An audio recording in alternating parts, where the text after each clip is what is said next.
El periódico semanal El Independiente y la editorial latinoamericana Ocean Sur presentan El Independiente Radio. Información, análisis y participación ciudadana con el escritor y periodista Walter Raudales.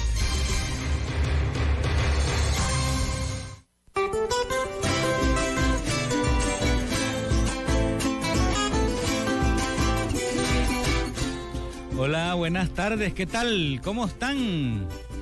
¿Quién anda por ahí? Es el MIS, el movimiento de izquierda salvadoreña MIS. La irrupción de la ética en la política. Miren cómo son las cosas. A veces uno tiene que andar alerta siempre para descubrir dónde están los milagros, dónde están esos mensajes, ¿verdad? Que te aparecen por ahí.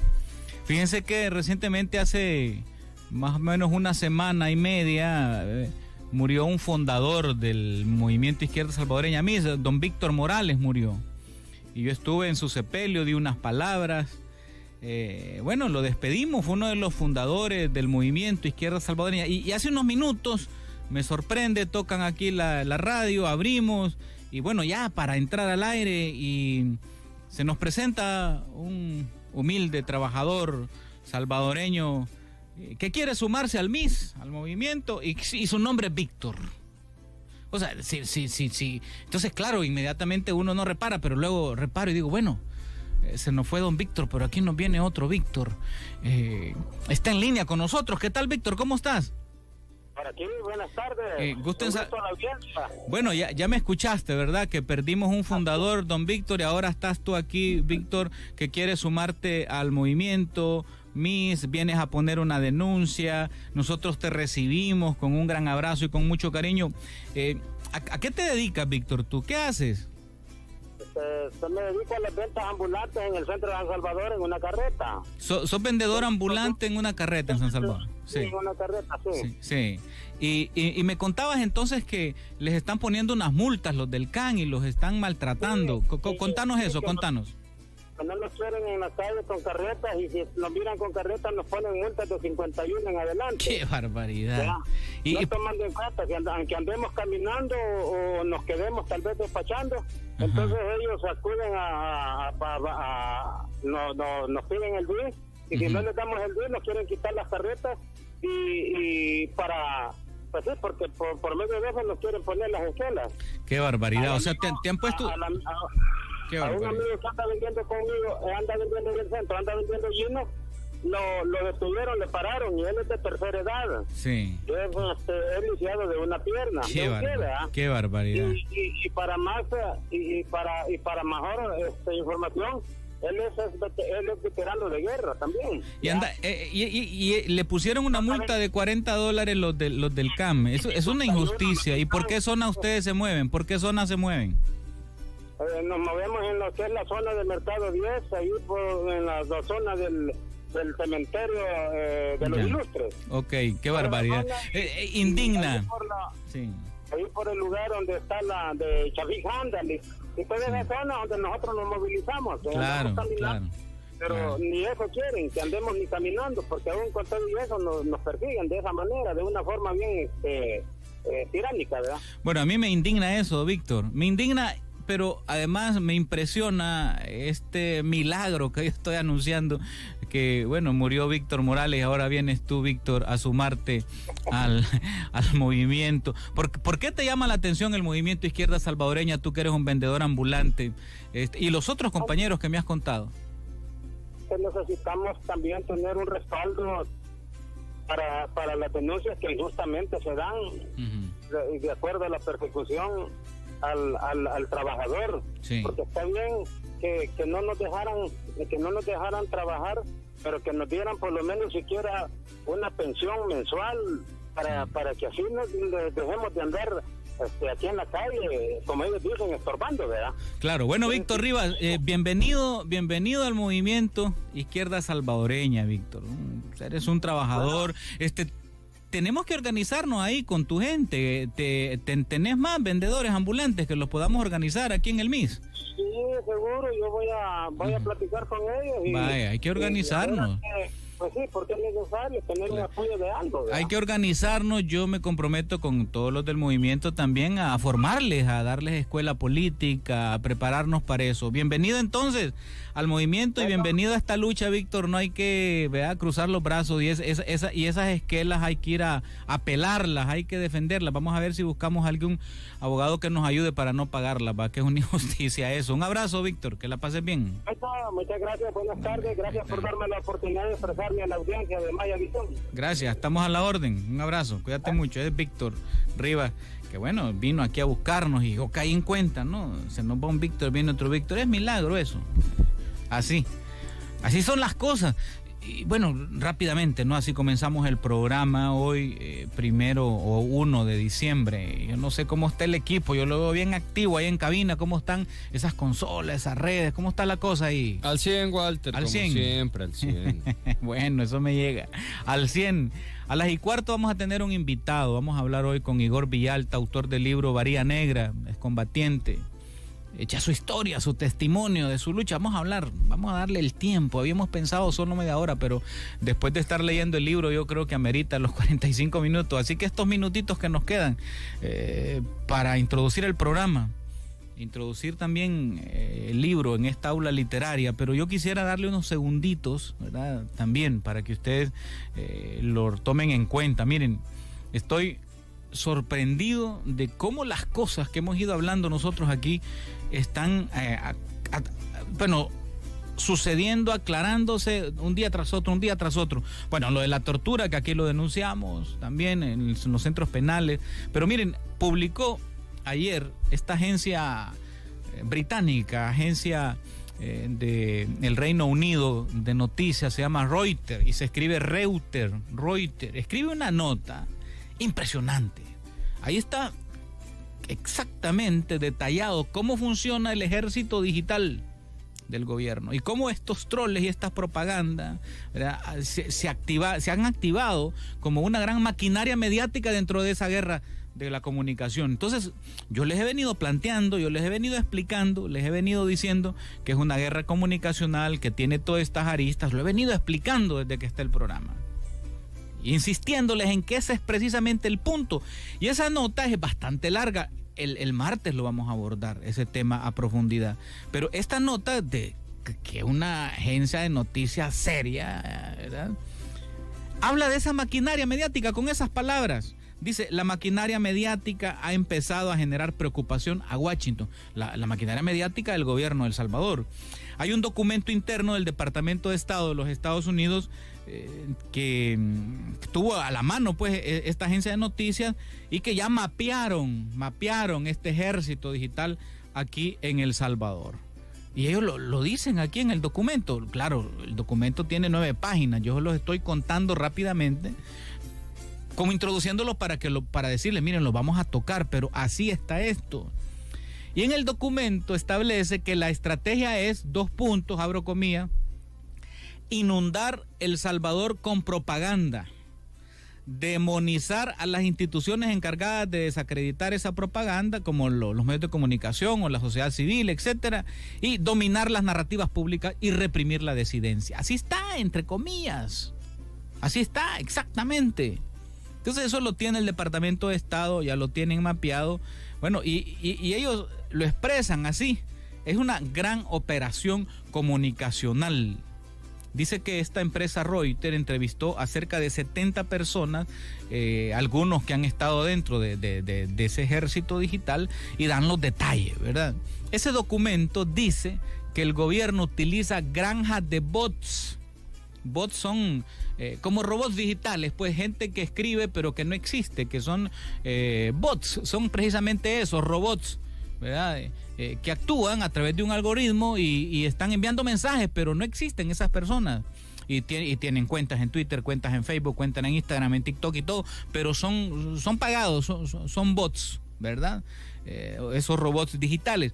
Entonces, dice que estas granjas de bots tuitean a favor, oigan bien esto, estoy leyendo el documento, ¿verdad? Estas granjas de bots tuitean, ¿verdad?, mensajes a favor del gobierno, dice, en decenas de miles, ¿verdad?, decenas de miles de tweets sobre un tema determinado y que pueden ellos enmascarar su origen y que creen la apariencia de que es un auténtico apoyo de la gente y un auténtico apoyo de las bases y que son bots.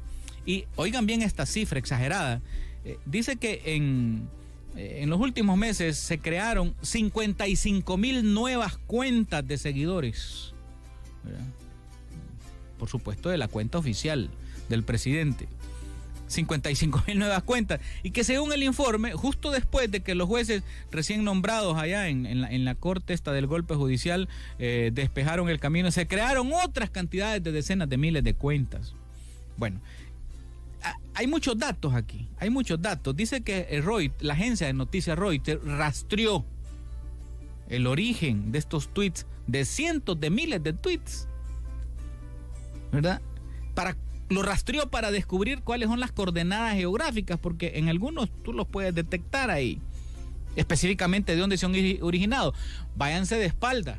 Oigan bien esto, dice: decenas de miles de tweets surgieron de una sola vivienda residencial en San Salvador, en una casa. Ahí debe estar la granja de troles. Ahí está la granja de troles, ahí lo dice, ¿verdad?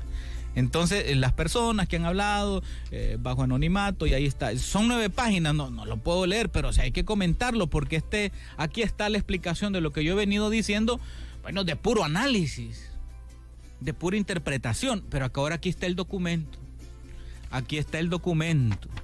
y ustedes lo pueden buscar en redes, busquen Reuters, troles, propaganda El Salvador, y les va a salir el documento. De hecho, ya está publicado ahí en El Independiente también, y un montón de cuentas salvadoreñas de medios lo han sacado. Se confirma entonces lo que nosotros hemos venido haciendo en nuestros análisis en este programa, para que le vean la importancia de este programa. Lo hemos venido diciendo, estamos en una guerra comunicacional. Y nosotros tenemos un megáfono chiquito aquí, pero allá tienen 20,000 parlantes de esos que usan los cantantes en los estadios. Entonces, la diferencia entre un megafonito y esos 20,000 parlantes es una guerra desproporcional. Así, una desproporción, ¿verdad? Entonces, hay que por lo menos saberlo, pues. Por lo menos saberlo. Entonces, cuando intentas desenmascarar eso, es donde entra, digamos, en choque una narrativa con otra, y aún así damos la batalla. Imagínense. Tremendo. Qué tremendo. Ahí está. Y muchos me decían, no, hombre, no puede ser, si es que sí, es que el apoyo es real, el apoyo sí, que cómo lo apoyan, ¿verdad? Y a veces yo voy a algunos medios y me dicen, mira cómo te atacan. No, hombre, si son troles, le metete y buscarle cuántos seguidores tiene y salen 0. Sale un nombre con unos números, esos son los bots. O sea, los bots es un nombrecito con números, ese es el bot. Y usted le da cuántos seguidores tiene y aparece 0, o sea, son máquinas. Estamos peleando. Estamos aquí combatiendo ideas, nuevos conceptos, estamos aquí dando esta batalla, bueno, contra ese monstruo que es una gran tecnología. Y encima, ¿verdad? Desordenadamente, porque yo lo veo de esta manera. Imagínense ustedes una cancha de fútbol, a propósito del fútbol, una cancha de fútbol. Y tienes así un gran monstruo gigante, ¿verdad? Parado. Y en todo el resto de la cancha está el montón de personajes chiquititos, ¿verdad? Todos dispersos, sin unirse, que no saben a dónde ir, que no saben dónde está la meta, que no saben dónde está el monstruo. Así está la oposición, ¿verdad? Desgranada, ¿verdad? Dispersa, ¿verdad? Disuelta. No, hombre, hay que buscar de alguna forma una unidad, ¿verdad? Un directorio, un bloque, ¿verdad? Es decir, para poder enfrentar ese monstruo. Si no, ¿cómo va? Si no, apaguemos la luz, pues, ¿verdad?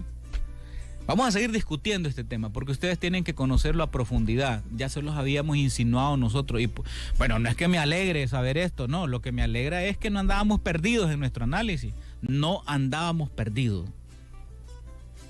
Ahí está. Y claro, eso tiene un gran impacto.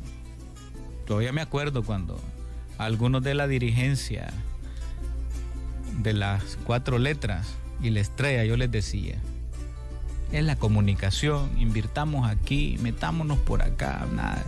Bueno, 2:15 en todo el territorio nacional. Hoy tenemos un invitado especial, está con nosotros Igor Villalta. Vamos a hablar de su libro Bahía Negra. no nos cambie. El Independiente Radio, la verdad de todas las cosas. El Independiente Radio, la verdad de todas las cosas.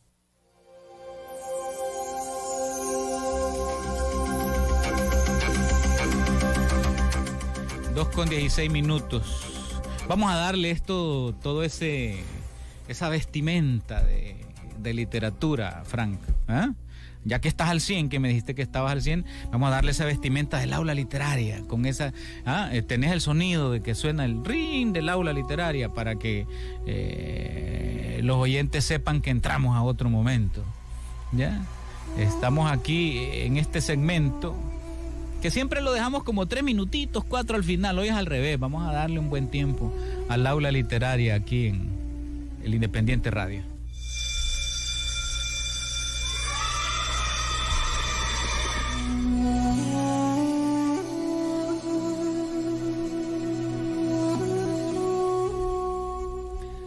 Bueno, está con nosotros Igor Iván Villalta, conocido en el conflicto como Oscar.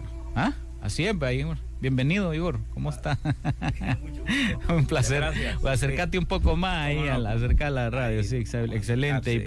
Bueno, este programa te lo queremos dedicar a ti y a tu obra. Presento a Igor para los oyentes y los que nos están viendo en vivo en Facebook Live y en YouTube Live, ¿verdad? Bueno, es un excombatiente. También se incorporó al movimiento popular desde muy joven.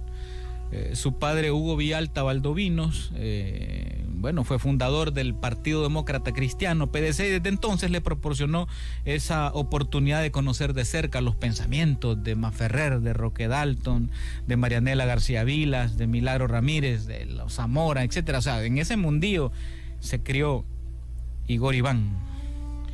Pero luego muere su hermano, ¿verdad? Hugo Ruy Villalta, que definitivamente lo transformó, y ahí comienza esa militancia política en los comités de barrio de las LP28, a las famosas ligas populares 28 de febrero, y luego se integra a las Fuerzas Armadas de Resistencia Nacional de las RN, la FARM de la RN.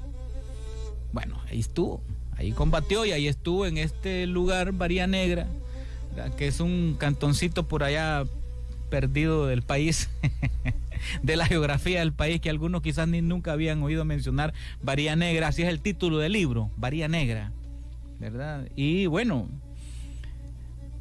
Igor se graduó de biólogo de la UES también, o sea, es excombatiente y es biólogo, y bueno, ha trabajado en distintos organismos internacionales, en distintas universidades del país, también a nivel internacional. Tiene diplomados, ha impartido conferencias en revistas también de prestigio.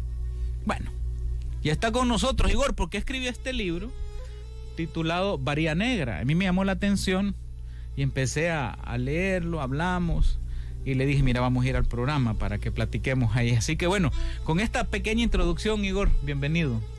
Muchas gracias, y gracias por darme este espacio para hablar de mi testimonio de guerra. Claro, es un testimonio de guerra realmente. En la literatura, Igor, hay diferentes géneros literarios, desde luego, ¿verdad? Estamos aquí ante un libro que es un género literario testimonial, es un testimonio. Cuentas tu vida, pero no es tanto así como digamos, como un diario, ¿no? Haces bastante historia, porque lo he leído, haces historia, haces recuento, pero es una historia que a mí me gusta mucho, porque no es una historia como así que de aquella pegada a los textos, sino que es como la historia te fue transformando, lo de Romero, las marchas, en la familia. Es bien bonito. Yo quisiera decirte, antes de empezar a hablar primero del libro, que nos hables de Varía Negra, porque como es el título, cuéntanos, ¿qué es Varía Negra? Sí, yo me fui para la montaña porque era perseguido, y yo creo que si me hubiera quedado unos meses más no estaría contando el cuento. O sea, la persecución que fuimos para nosotros fue muy grande. Entonces yo les dije a los encargados, miren, yo quiero irme a algún ningún lado. Porque aquí estamos hablando de qué, del 81. Estamos hablando del el 82. 82. Del 82. Sí. 81 para 82. Porque sí. Entonces, me habían hablado cómo era la resistencia nacional, Guazapa. Entonces yo creía que iban para Guazapa. Sí. Pero de ahí resultó que no, que era Bahía Negra. Bahía Negra. Era Bahía Negra. Bueno, en ese entonces yo no tenía, ni siquiera sabía que era un cantón. Y que los municipios se dividían en cantones. Yo desconocía eso, oía del cantón, pero... O sea... ya mi ¿Tenía 25 años más o menos? Tenía 24. 24 años, sí, 24 años. Sí. Entonces, y nunca había oído. Yo, de Morazán lo único que conocía era Gotera. O sea, lo conocía no porque había andado, sino porque sabía que existía Gotera. Y en la guerra ya me di cuenta de Ocicala, de Perquín y de todos esos lugares. Por supuesto, no sabías nada de armas cuando te vas. ¿Cómo no? ¿Sabías algo? Sí, ya. Yo pertenecía a la guerrilla urbana. Okay. Entonces, sí, claro, ya conocía todo el armamento. Sí. No todo, porque es muy extenso, pero por lo menos sabía. Además, pero mi función aquí era más que todo política. Sí. O sea, yo no era un combatiente así... O sea, cuando estabas aquí era más comunicación, política, y lo mismo logística, vida. Lo mismo para allá. Sí, o sea, o sea, porque nosotros nos dividíamos en gente de servicios y los pelotones y los batallones que ya eran ya de gente combatiente, así puramente. Sí. Entonces, y llegué allí a Bahía Negra después de un recorrido que para mí era algo increíble. Bueno, tardé 4 días en llegar. ¿Y ese Bahía Negra en qué municipio está? El municipio de Corinto. De Corinto, me imagino que es un caserío chiquito, cantón. Es un cantón. Cantoncito. Es un cantón. Los cantones se dividen en varios caseríos. Sí, correcto. Entonces nosotros nos trasladábamos de Bahía Negra y La Estancia, que es otro cantón, pero Bahía Negra es de Corinto y La Estancia es de Cacaopera. Entonces por ahí nos movíamos. Bueno, nosotros. Entonces ahí viene el nombre del título del libro, Bahía Negra, cuando usted lo busque, ¿verdad? De Igor Vialta, conocido en la guerra como Oscar. Bueno, interesante, llegas allá y tienes toda tu historia de lucha, de esa década de lucha, ¿verdad? Con muchos sueños, con mucha esperanza, definitivamente. Eso es lo que retratas en el libro, eso es lo que yo he visto en el libro, cómo te fue marcando, cómo te fue cambiando. Ahora, hay unos párrafos del libro, al final sobre todo, que para mí son, recomendables, pero a la vez como imperdibles, digamos. Porque es decir, cuentas toda la historia, que me parece muy bien, una historia muy personalizada en el sentido de que vas contando desde tu punto de vista cómo van sucediendo los acontecimientos. Pero lo fuerte es el final, es decir, porque, a mí me encantaron varios párrafos, pero hay uno que yo quiero compartirlo a los oyentes y si quieres aquí comenzamos a hacer un poco nuestra reflexión, ¿verdad? Dice, termina la guerra, o sea, vos llegas, haces un relato lineal, digamos, es lineal porque así es el libro, vas contando. Y vienen los acuerdos de paz, la izquierda se convierte en partido político, pero regresan todos ustedes los... combatientes regresan y dicen lo siguiente: la asimilación de estos acontecimientos no fue nada fácil para la gente de la izquierda. Nos quedamos en un limbo ideológico, parafraseando a Eduardo Galeano, como un niño perdido en la inmensidad de la noche. Y continúa diciéndonos que habíamos perdido hasta la oportunidad de soñar. Y es que los pueblos necesitan de utopías, de paradigmas. Todas las grandes cosas hechas por el hombre se han realizado porque existieron personas que pensaron, soñaron y partieron buscando la utopía. Y eso precisamente es la diferencia entre el ser de izquierda y el ser de derecha. Más adelante dices algo. Dice, los movimientos sociales son dinámicos. Este dinamismo implica que las ideas que puedan sustentar los grupos forman parte de un conglomerado de ideas e ideales. Y realmente, como expone el materialismo marxista, no existen verdades absolutas. El pedir espacios de participación no implica el negar la participación del otro, sino en armonizar las posiciones y no desatar una crisis con cada diferencia que encontramos en el camino. Y tiene un par de páginas más adelante y dice esto: la guerra terminó, pero no el conflicto social. Yo me quedo con eso de tu libro porque siempre he sostenido que la guerra terminó en la montaña, pero la guerra pasó al cerebro de las personas, a los salvadoreños. O sea, como escenario, ¿verdad? Dejamos la montaña, digamos, ¿verdad? Pero la guerra continuó conquistando las mentes, persuadiendo a las personas. Y tú lo dices aquí, la guerra terminó, pero no el conflicto social que tiene que ver con la voracidad. Precioso eso. Te felicito. Me encanta el libro. ¿Sostienes eso? Claro. Sí. ¿Cómo lo ve ahora, digamos, en este contexto, en este momento? Bueno, yo lo que veo es que en realidad lo que he dicho ahí se ha cumplido. Estamos en un conflicto grave. Grave, hemos perdido derechos prácticamente. Al menos en la guerra, cuando, a mí me capturaron, me torturaron. Pero había algún freno. Había un freno. Y ahora como que no hay nada. Entonces, ¿fuiste de los presos políticos en Mariona o los de la policía acá en el Castillo? Me tuvieron, a mí me agarró la policía de Hacienda. Ahí me tuvieron 3 días, 72 horas. Por lo menos 72 horas, pero ahora te pueden tener 2 años. O sea, es peor, digamos. Es peor la cosa, porque solamente quien ha estado preso, privado de libertad, sabe lo que es eso. Entonces, va a salir a los 2 años. Sí, pero ¿cómo va a salir? Si ya perdió su familia, ya perdió su empleo, ya perdió todo. Bueno, su sueño, su destrucción. Por ejemplo, yo y mi hermana está necia para que vaya para Estados Unidos. Bueno, yo por que te vayas tú. Que te vayas tú para Estados Unidos. Sí, pero a pasear. Yo pensé que alguna universidad por allá. No. Entonces, y ahí está la cuestión. Ahí te aparece esta es la 4ª vez que hoy a ver si me la dan ahora. No te dan la visa porque fuiste combatiente, guerrillero. Exactamente, y todo. O sea, eso es por una acción. Imagínate que hubiera estado 2 años.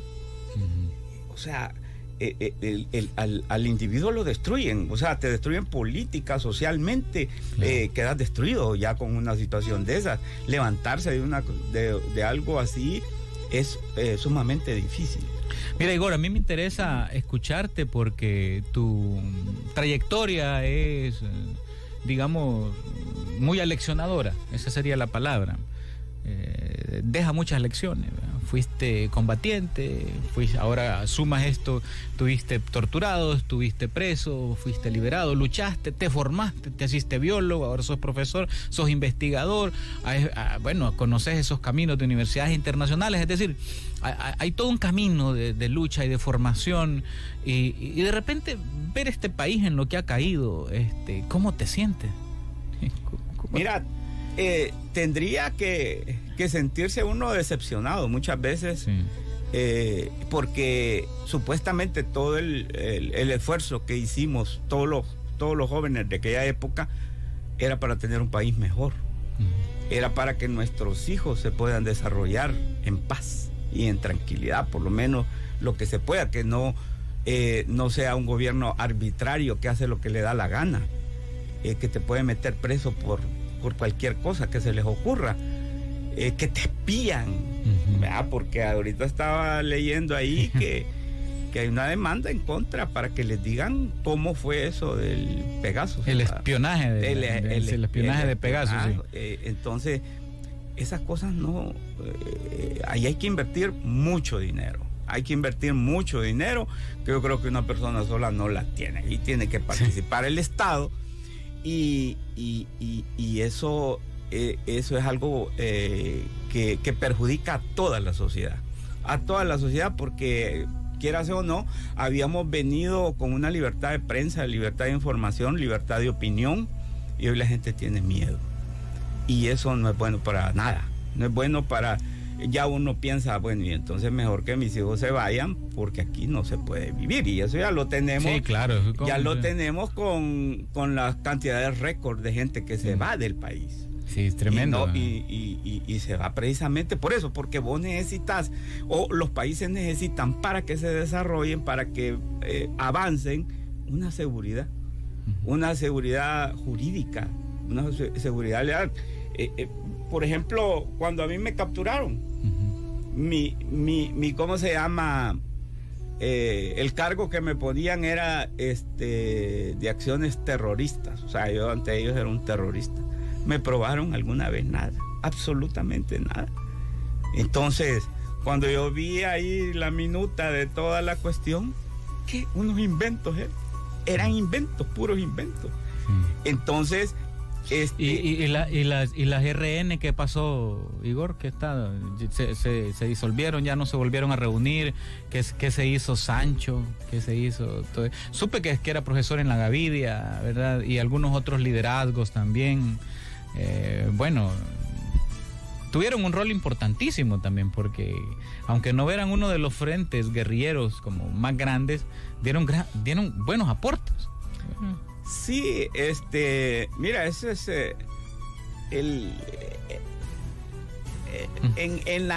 o sea, cuando tenés un enemigo enfrente, entonces te obliga a unirte. Sí. Cuando ya te sentís que tus intereses corres peligro, entonces vos buscas unión. Sí. Pero cuando ya no tenés el enemigo, entonces la cosa ya cambia. Ya cambia. Entonces cada quien agarró sus papeles y hay unos que agarraron más que otros. Claro. Entonces, sí.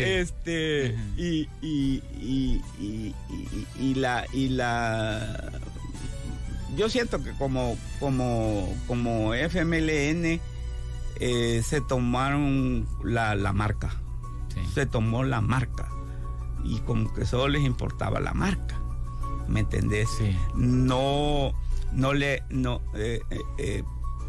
mantuvieron no cuidaron el proyecto, que era como el santo grial, digamos, el embrión de eso. Ajá. Y ese proyecto revolucionario había que cuidarlo. Había que cuidarlo, sí. Interesante lo que planteas, porque nosotros andamos aquí también construyendo una idea de una esperanza en este movimiento de izquierda salvadoreña. Bueno, esa es otra historia, pero yo quiero también que interactuemos con los oyentes en el programa.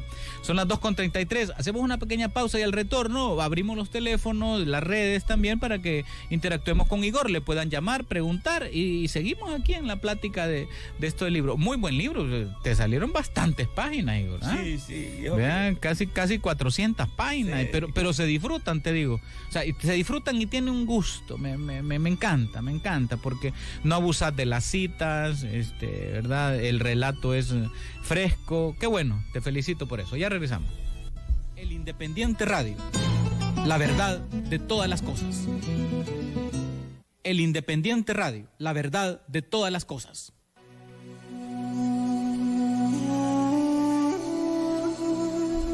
Bueno, ahí están los teléfonos, 22 25 22 86 y 75 48 75 para platicar con Igor.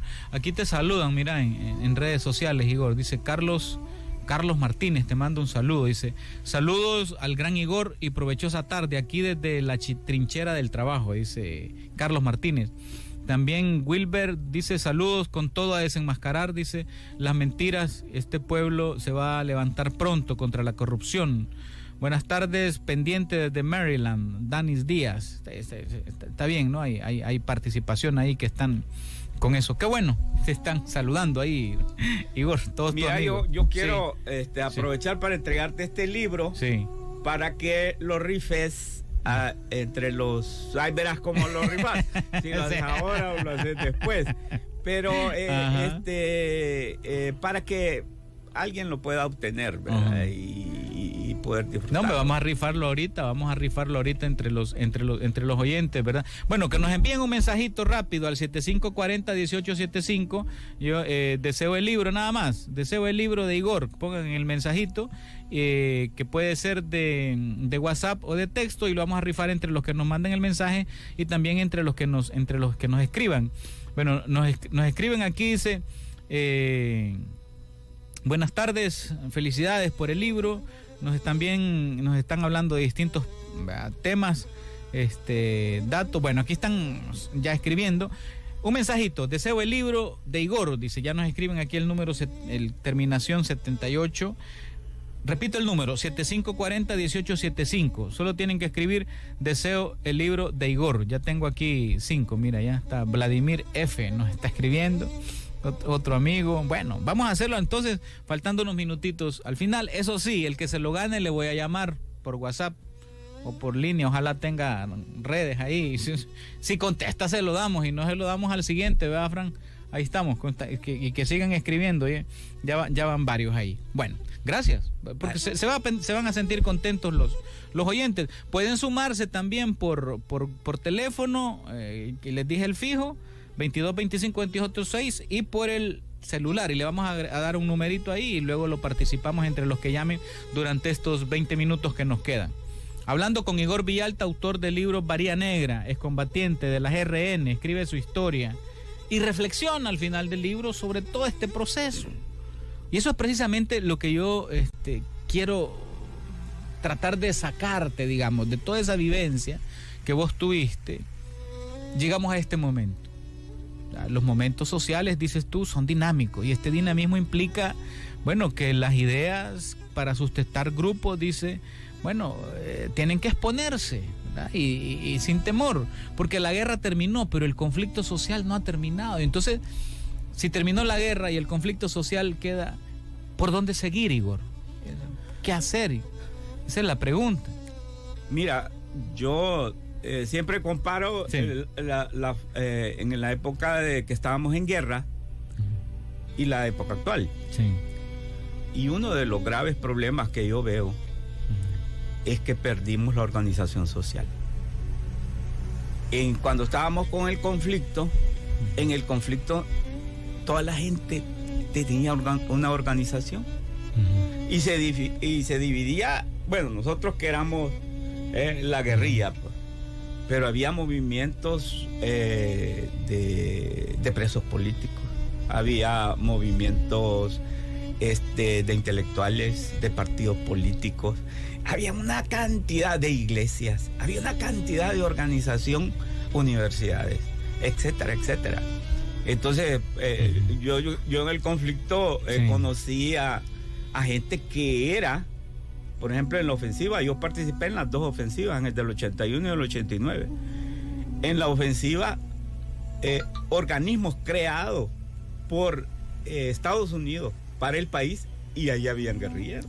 Sí. Y ahí estaban combatiendo a la par de nosotros. O sea, era un florecimiento de la organización. Todo estaba invadido. Sí. Y ahora no tenemos eso. Ahora hay que rescatar eso primero, porque si no... O sea, está haciendo de que hay que organizarnos. Pues, hay que organizarse. Cada quien verá. Por sectores, digamos. Fíjate que antes de que tú iniciaras en la entrevista, vino un señor, luego no sé si oíste la llamada, don Víctor, sí, que es vendedor ambulante. Y ellos venden ahí en la zona ahí de los Ilustres, y los está sancionando el CAN, y andan buscando, pero no están organizados. O sea, son varios, pero sin organizar. Y dice, bueno, nos queremos acercar al MIS para organizarnos. Bueno, pero yo pienso también en este momento, pienso en Marcial, ¿verdad? Cuando Marcial iba, bueno, acordate los sindicatos de panaderos, ¿verdad? Aquí iba de sindicato en sindicato, ese trabajo de hormiga, de organización, es que ahí está la cosa. Y tú lo has planteado claramente, porque ahora pasa lo que pasa. Porque no hay, bueno, esa organización.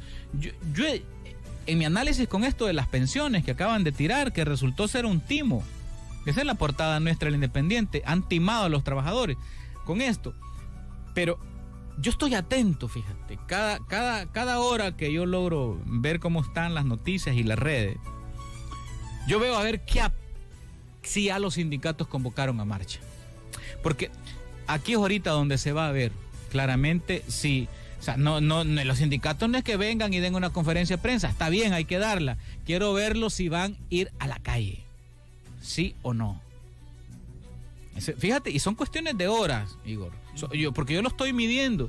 Ya aparecieron los sindicatos que los entrevistan en medios de comunicación y varios sindicatos expresan su rechazo a esa propuesta de ley de las pensiones. ¡Qué bien! Ya aparecieron algunos por ahí que dieron conferencia de prensa. ¡Qué bien! Pero no basta. Eso tiene que irse, ¿verdad?, a la protesta, a la marcha. Mira, los trabajadores en Chile, así, en pura calle, ¿verdad?, fue que votaron las AFP, pues. Que de ahí surgieron esta mala copia que tenemos aquí. Entonces, tú lo estás planteando, es precisamente eso, es el embrión de un exguerrillero, pero también sos un biólogo. Entonces, ¿cómo ve la realidad actual un biólogo, ¿verdad? Es el ser que se enfrenta a la vida, que analiza la vida, que investiga la vida de todos los seres vivos, desde luego, ¿verdad? Y que ha sido catedrático y que hace investigación en biología, ¿verdad? Y que se puede meter a estudiar desde una célula, ¿verdad?, hasta cualquier ser vivo, ¿verdad? Me imagino que te duele toda esta realidad como está, es decir, porque desde cualquier especialidad que uno se acerque a esta realidad, o sea, es inevitable que te vas a ir a encontrar con esas negaciones del humanismo que estamos viviendo y con este oscurantismo que estamos viviendo. Eso está claro y está plasmado. Entonces, si tú planteas que hay que recuperar esa organización, que hay que volver a esa organización y que hay falta de liderazgos, entonces volvemos al mismo punto que es, la ética, por supuesto, ¿verdad?, y la valentía también, porque los liderazgos surgen de ahí, ¿verdad?, de esas lecturas de la realidad, de esa investigación, de eso, y descubrir de que no hay otro camino que asumir la realidad. Ella Curía habla de empujar el carro de la historia. Entonces, si tú eres, tú decías que médicos te dicen salite, esos médicos han decidido no empujar el carro de la historia, hacerse a un lado y quedarse en su zona de confort. Quédese ahí, pues está bien, y ahí cuando esté viejito, ahí vea qué hace. Pero mientras tengas fuerza, mientras tengas aliento, ¿verdad?, y mientras tengas ese conocimiento, lo que hay que hacer es empujar el carro a la historia, ¿sí o no? Entonces, claro, tú con tu libro, das tu aporte a empujar el carro a la historia. Muchos lo leerán, en algún momento se estudiará, será objeto de estudio, pero tú como persona, como catedrático, cuando te enfrentas con alumnos actuales, que algunos serán estos famosos millennials, otros de la generación X, no sé qué, ¿cómo abordas esto, pues? ¿Cómo lo abordas? Mira, muchas veces ¿cómo vas a hacerlos pensar? Porque lo importante, yo les decía a ellos, miren, ese es el punto. Aquí le pagan a uno por hacerlos pensar, por complejizarlos. Porque si todo fuera fácil, entonces no estamos haciendo nada. O sea, la cuestión es la labor docente, creo yo, la labor docente. Y fíjate que yo una vez fui consultor para un programa del Ministerio de Educación de cómo en los bachilleratos hacer ciencia. ¿En los bachilleratos? En los bachilleratos. Entonces, y estaba el programa ya que se llamaba Excel, el proyecto. Entonces, y fue a hacer un curso allá de didáctica de la ciencia. Y yo me quedé espantado de ver los profesores que estaban dando ciencia. En realidad eran contaditos los que sabían su misión. ¿Me entendés? Sí. ¿Por qué? Porque si a vos te dan la plaza, a ver cómo la conseguís, porque también allá hay mucho que ver en las plazas. Claro. Entonces, luego vos querés pasar lo que decías, querés pasar todo el tiempo allí y llegar tu jubilación y tal vez a algún negocio ahí pusiste todo ese tiempo y vivir tranquilo y feliz y contento, que te murás. Pues sí, pero esa no es la labor docente. Esa no es la labor docente. Y yo tengo, por ejemplo, en mis redes tengo ahí un montón de muchos de mis estudiantes y ¿cómo se llama? Y ellos reconocen que se les hizo ver más allá, porque yo les decía, miren, hagan como aquel, había un programa de un He-Man, y entonces sí, levantaba la espada y decía, vean más allá de lo evidente, porque yo voy a ver que este libro es negro, pero ¿qué hay detrás de eso? ¿Por qué es negro? Sí. Esa es la ciencia. Sí. Entonces, cuando vos enseñás ciencia, y más cuando enseñás a investigar, porque ese es otro, yo les decía a mis estudiantes, miren, si ustedes quieren tesis express, si ustedes van a hacer la tesis por encargo, porque ustedes quieren salir, entonces no me busquen, porque el punto es que yo hago investigación. Claro. Yo hago investigación y quiero subsanar un problema que yo tengo en la investigación, y ustedes me van a ayudar. Si quieren así, hagamos, si no, ni me hablen. Está bueno. Pues sí. Bueno, yo vamos a pasar a arreglar el libro, pero yo tengo una pregunta que quizás es la más importante y la había pensado, es decir, porque dije, voy a tener un biólogo. Quiero hacerle una pregunta yo estoy tratando de sacarte lo mejor de ti, Igor, ¿verdad? O sea, si tú me ves. Pero hay una pregunta que te la quiero incluso contextualizar, y me vas a perdonar que me extienda un poco, porque como sos biólogo te voy a aprovechar, pero bueno, evidentemente has leído la teoría de Darwin, ¿verdad? Claro. Sí, bueno, entonces Darwin establece que no sobrevive el más fuerte, ¿verdad? Sino que el que se sabe adaptar a las circunstancias. Sí, eso es básicamente la teoría de las especies, digamos, de Darwin. Bueno, entonces, y el argumento que da pues en su libro es, miren, los más fuertes eran los dinosaurios y desaparecieron, y bueno, etcétera. Pero quien sobrevive a circunstancias adversas, por supuesto, es no el más fuerte, sino como el más inteligente, el más listo, el más audaz, el que se sabe adaptar a las circunstancias. Bueno, eso en el ámbito de la biología, digamos, en el ámbito de los animales, en el ámbito de las plantas. Bueno, en el ámbito de los humanos se habla del darwinismo social, ¿sí? El darwinismo social, donde, bueno, hay, digamos, ciertos grupos sociales, clases sociales, élites o mayorías, digamos, etcétera, digamos, haciendo un desglose social, y en donde, bueno, evidentemente vivimos en la teoría de las especies. Nos comemos unos a otros, ¿verdad? Está la famosa frase aquella de, bueno, el hombre es un lobo para el hombre, etcétera. Bueno, tú como biólogo, ¿verdad? Como académico, como pensante, con toda esa experiencia guerrillera, con experiencia también de lo que implica ser preso político, ser torturado, etcétera. Después de todas estas lecturas, ¿tú estarías de acuerdo con lo de Darwin? Que no sobrevive el más fuerte, sino que el más inteligente o el más audaz, o en el caso de lo que nos está pasando ahora nosotros, ya hacer una lectura en ese marco de este momento, ¿verdad? Sí, mira, Darwin decía que es el mejor adaptado. Sí. O sea, ¿por qué vos ves comercios que están poderosos y de repente desaparecen? Sí. Porque no se adaptaron a los hechos que se estaban dando. Entonces, cuando yo fui a la guerrilla, y cuento en el libro, madre, dije yo, ¿y esto qué?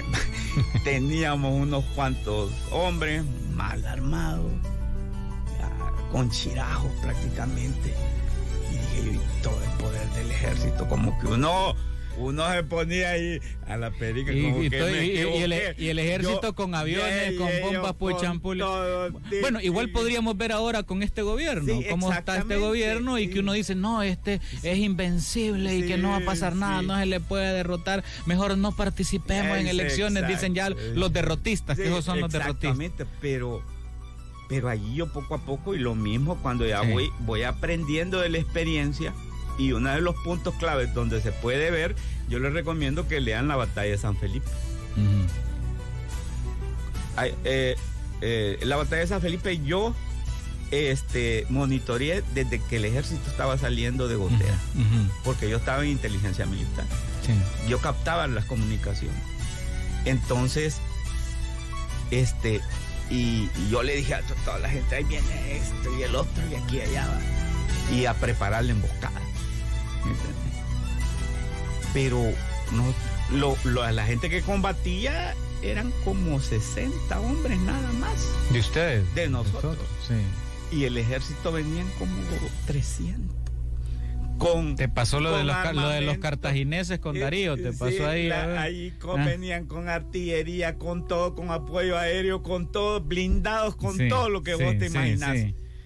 Mira, y esa gente resistió, los emboscó y no los dejó pasar. Eso es algo increíble. No, dije yo, entonces la cosa estoy haciendo una mala lectura. Bueno, entonces apliquémoslo ahora, Igor, a la realidad ahora. La gente no sabe el poder que tiene. Claro. La gente desconoce el poder que tiene. Oigan eso, amigos del MIS. Oigan, oyentes. El poder, por ejemplo, de movilización que tiene la gente. Claro. Por ejemplo, nosotros, huelga de hambre, tal cosa. Entonces, nosotros respondíamos con acciones. Entonces, el Estado, el régimen, la dictadura iba a la saga, porque nosotros íbamos adelante. Sí. ¿Y por qué? ¿Por qué íbamos adelante? Precisamente porque teníamos la razón. Claro, eso es el punto. Ahí está. Cuando tenés la razón y tenés la verdad, esa es la mejor bandera para la victoria. Es perfecto. Me gustó sacarte eso, Igor. Mira, vamos a arreglar el libro. Ayúdanos, Fran, ahí con la tomba electrónica. Fíjate que son como 27. Te leo algunos, ¿verdad? Dice Rogelio Miranda. Hola, buenas tardes, Igor. Te saludo desde Suchitoto. Felicidades por el libro. Uno de las RN dice, de WhatsApp te saludo. Deseo el libro de Igor Villalta. También, vamos a ver. Hay varios aquí, mira. Bueno, desde Australia, me dice Ceci, desde Australia, deseo el libro de Igor. Bueno, ¿cómo se lo mandamos? Aquí, vamos a ver, pero que participe. Bueno, déjame ver, tengo 25 aquí, pero en los grupos del MIS tengo a varios. Espérate, déjame ver. Aquí tenemos una cifra para ponerla. Así, ponerle, aquí hay 4 o 5, doña Amanda, Jorge, Marvin, Amanda, va, 5 más, vamos a ver, 30, tírate los 30. Son 30 entonces. Sí, 30, a ver, tírame el número para aquí en el orden que los tengo y el que salga, le regalamos este libro de Varía Negra de Igor Villalta, dale, número. 18, vamos a ver, vamos a ver, aquí tenemos... Se lo está ganando Marvin, terminación 5346. Vamos a ver, Marvin, conteste el WhatsApp, Marvin, ahí estamos marcándole, así sale el nombre de 5346. Vamos a ver. Hola, ¿qué tal? Es un gusto habérmelo ganado. ¿Cómo está, Marvin? ¿Qué hay de bueno? Todo bien. Felicidades. Aquí, como siempre, escuchándolo a ustedes, pues. Gracias. ¿Cuál es tu apellido, Marvin? Marvin Montiel, ¿dónde nos escucha? Aquí en San Salvador, trabajando siempre, soy motorista. Es motorista, Marvin, ahorita anda en la manejada. Pero siempre en la jugada con el programa, pues me extraña. Es que bueno, Marvin, mira, te lo vamos a dejar el libro acá en la radio cuando pases. ¿Y qué te ha parecido la plática, la temática que hemos abordado con Igor esta tarde? Excelente. Bueno. Pues son programas que nos vuelven a retroalimentar pues lo que tenemos que estar pensando en estos momentos. Bueno, sí. ¿Y tú eres motorista de alguna empresa, carro tuyo, de Uber, taxi, ambulancia, o qué es lo que manejas? Trabajo en una empresa. Ok. Ajá. Entonces, ahí andamos conectados con audífonos porque no hay de otra. Bueno, tener cuidado. Hay que tener cuidado, no vayas por ir oyendo el programa, no vayas a oír una ambulancia que viene por ahí, hay que andar con cuidado. Pues quizás por lo menos en un oído, en una oreja, va. Sí, bueno. no en uno, y pendiente siempre, pues sí, por supuesto. Bueno, aquí te paso a Igor un saludo, Igor, saludalo ahí, te manda un abrazo. Bueno, dime. Bueno, un abrazo igualmente, Igor. Bueno, muchas gracias y felicidades, hombre. Es un gusto que nos estés escuchando y hay que leer, hombre, hay que estudiar, hay que ver la realidad de diferentes puntos de vista para que logremos también nosotros aportar, pues, es lo importante. Bueno, gracias. Mira, Gracias, Marvin Montiel, te agradezco y pasa a recoger tu libro por acá. Un abrazo, cuídate mucho. No, gracias a ti. Qué bonito, ¿no? Que tu libro va a ir a una persona que anda trabajando, que le guste y va a ser su tiempo. Yo sé que va a ser su tiempo. Me escribe también otro amigo y me dice, aparte de que tenemos la verdad y que por eso vamos a ganarle, ¿verdad? A ese fuerte, a ese monstruo, ¿verdad? Entonces, pero dice, aparte de la verdad tenemos la razón, dice, de nuestro lado. Nos dice Francisco Panameño. De acuerdo, Francisco, estoy de acuerdo contigo, ¿verdad? Porque dice, buena entrevista, desde ya hay que pensar en la victoria. Sí, es que eso es lo que estamos haciendo. Y eso es una de las batallas que estamos dando. Claro. Y tu libro es un aporte en esto, Igor. Y fíjate que eso es algo crucial. Sí. Yo te voy a decir que en todos los años, en los 12 años, nunca pensé en la derrota. Qué bueno. Y qué hubiera significado. Hasta después que Dago, precisamente en un programa de televisión, habló de que él si nosotros hubiéramos perdido, ahí nos hubiéramos puesto haciendo cola para que nos volaran a la cabeza. Claro, así es, correcto. Así es, pero uno nunca pensaba en eso. Uno pensaba y estaba seguro que iba a ganar.